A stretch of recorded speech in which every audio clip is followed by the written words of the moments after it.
Hello everyone, it's Ate Mai again and I am back for another content creation tip of the day. So in our previous video, we have talked about reach and engagement, right?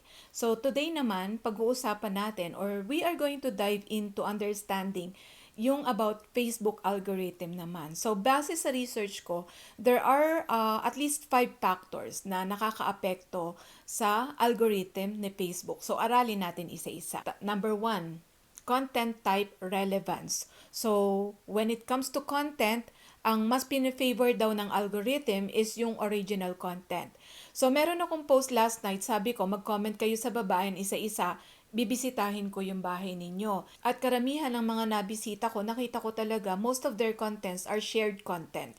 Kapag po kasi puro shared contents lang yung content natin, hindi talaga tayo mamomonetize kapag gano'n because we're just technically promoting yung ibang pages. Wala namang problema kung mag-share tayo, pero dapat mas marami yung original content natin kesa dun sa mga content na isinishare natin. Okay po? Ano pa? Yung video daw ay mas favorable kesa sa text post. So, instead na mga pictures lang ang ipopost natin, mas maganda kung video or reels. Mas favorable daw yon sa algorithm. Bakit ako instead na reels ang gawin ko dito sa tutorials, bakit ako nagvi-video? At this point in time kasi, binibuild ko pa lang yung aking page. And I want people to come to my page and get the proper information. Kapag reels kasi parang apuradong-apurado ako ibigay yung mga information without really explaining it properly. So, ang goal ko talaga is makatulong sa mga smaller content creators na mas maintindihan nila. That's why, hindi muna ako nagfo-focus sa kita through Reels, kundi nagfo-focus ako dun sa quality ng content na ipinoprovide ko sa mga bagong content creators. Okay? Para bumalik sila bumalik dito sa page ko. Okay? And then ano pa? Kung kaya rin lang mag-live, mas maganda raw ang live videos. Ako kasi hindi ako talaga ma-live, nahihiya pa ako. But then maybe eventually we can schedule as a particular day na kung saan magla-live ako for live Q&A, question and answer, So probably in the future we can do that. Pero kung kaya nyo rin lang mag-live, mas pina-favor daw ng algorithm ang mga live videos. Number 2, merong tinatawag na engagement signals. Ano-ano yung mga engagement signals? Number 1, comments and replies. Kaya 'di ba last time sabi ko it's very important na kapag nag-put out tayo ng content at merong nag-comment dun sa content natin, as much as possible, let's try to reply. Kasi nakakatulong yun para ma-boost yung ating post. Kasi every time nagre-reply ka, halimbawa nasa ilalim na yung post mo, nag-reply ka, mapapaibabaw uli siya. Does it make sense po? Or kaya, kung wala man pong nagko-comment dun sa post ninyo, mag-comment kayo ng a comment that will trigger responses, o magtanong kayo sa comment section ninyo that will trigger responses from your followers or subscribers. Okay? Number 2, shares. So, mas maraming nag-share ng video natin, mas maganda. Again, pwede nating tulungan ng isa't isa sa pamamagitan ng pag-share ng content, especially if you think that the content is really valuable, i-share nyo yung content. But again, make sure po na yung number of shared contents doon sa page ninyo ay konti lang compared doon sa original contents ninyo. Okay? Number 3, reactions. So, di ba maraming mga reactions doon? Ang mas pina-favor daw pala ng algorithm ay yung mga reactions na heart at saka yung wow. Kaya sana naman, kapag nag-react kayo sa video na to, pwede po bang mag-request na kung pwede ay heart or wow na lang ang i-comment natin. Okay din naman yung like, pero sabi sa algorithm daw, mas pina-favor yung heart at saka yung wow. Syempre, ayaw ng algorithm kapag angry or sad, 'di ba? Ayaw ni algorithm 'yon. Okay? And then last but not the least, for engagement signals, it would be saves. So, meron sa mga reels natin may mga option to save, that actually gives a signal to the algorithm na yung content mo is worth going back to.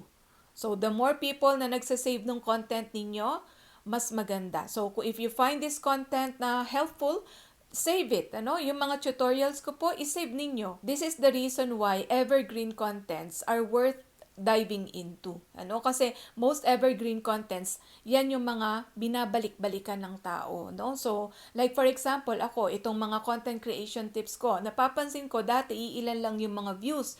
Even yung mga kauna-unahan pa, ngayon nakikita ko nagpi-pick up na siya ng number of views kahit medyo matagal na yung content, So, yun. So, make sure you make contents that are worthy to be saved and worthy to come back to.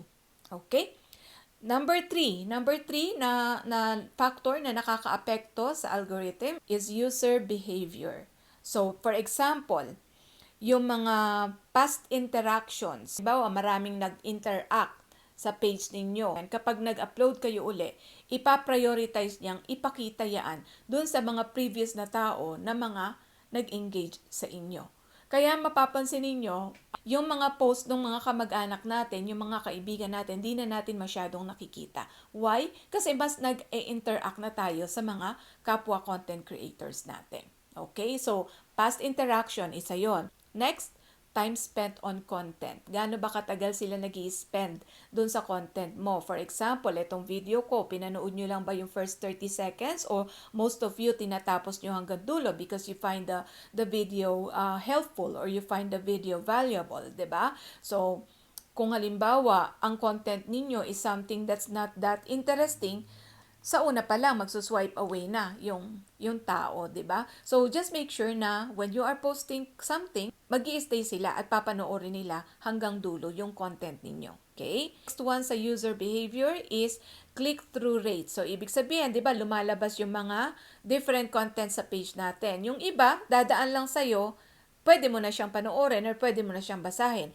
Mas maganda daw kung halimbawa dumaan i-click para makita yung buong content. Kaya, di ba yung iba, okay, meron silang ilalagay dun sa caption and then check the comments below for more information. So ganun ang ginagawa nila, no, para magtagal ka dun sa mismong content. So because that will drive the engagement signal and you will be favored by the algorithm. Okay? Number 4 factor, negative feedback. Yung bang mga content nyo, laging na-report na scam. Maraming nag-hide ng content because they don't like to see those type of contents, 'di ba? So yung mga ganon, ano pa?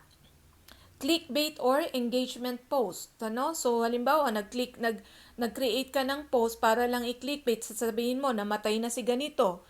Tapos hindi naman pala totoo. So yung mga ganon, those are makakaapekto negatively sa inyong algorithm. And last but not the least, negative feedback is misinformation flags. Okay? So yun na rin yun, There are times na kapag may mga nakakita sa content natin at nag-report na misinformation yung ating content, posible rin yan na maka-affect negatively sa algorithm natin. Okay?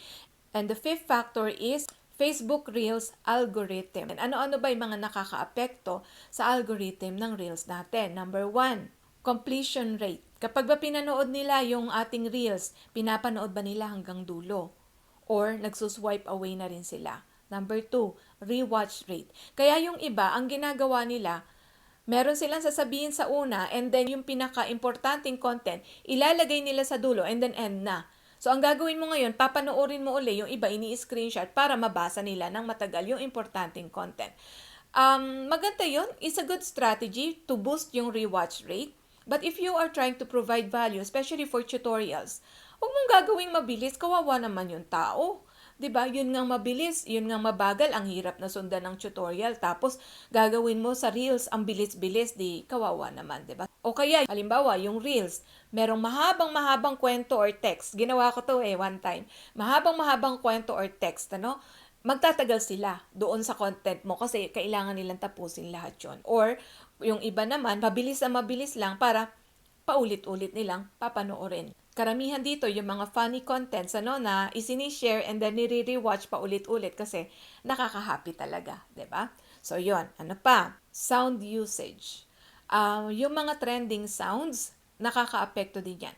I don't know kung paano to makaka-apekto sa mga hindi pa monetized. Kasi para sa akin, kung di ka pa monetized, huwag ka munang gagamit ng mga trending sounds kasi baka makopyright ka.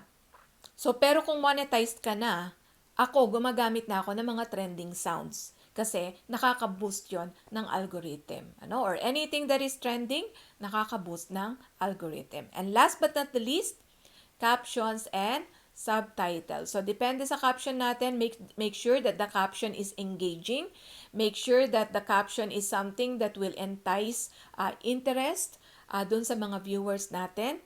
And kailangan, kung kaya rin lang, actually ito inaaral ko pa, yung subtitles, ano? I usually put subtitles on my own, pero ngayon nakikita ko yung iba, they can actually create yung captions, closed caption na sa mismong video through Facebook. So yun, kailangan ko pang aralin. Kapag naaral ko, ituturo ko sa inyo. Okay? So those are the 5 factors that affects Facebook algorithm. That is the content type relevance, engagement signals, user behavior, negative feedbacks, and last but not the least is Facebook Reels algorithm. Okay? So sana ay nakatulong, sana nakapulot na naman kayo ng panibagong kaalaman dito sa ating content creation tip episode. And sana ay i-share ninyo ang video na ito, i-save ninyo, and sana naman bigyan nyo naman ako kahit isang heart lang dyan. Okay? Thank you so much everyone and see you again tomorrow for another content creation tip. God bless everyone. Together, we will all win. Bye for now.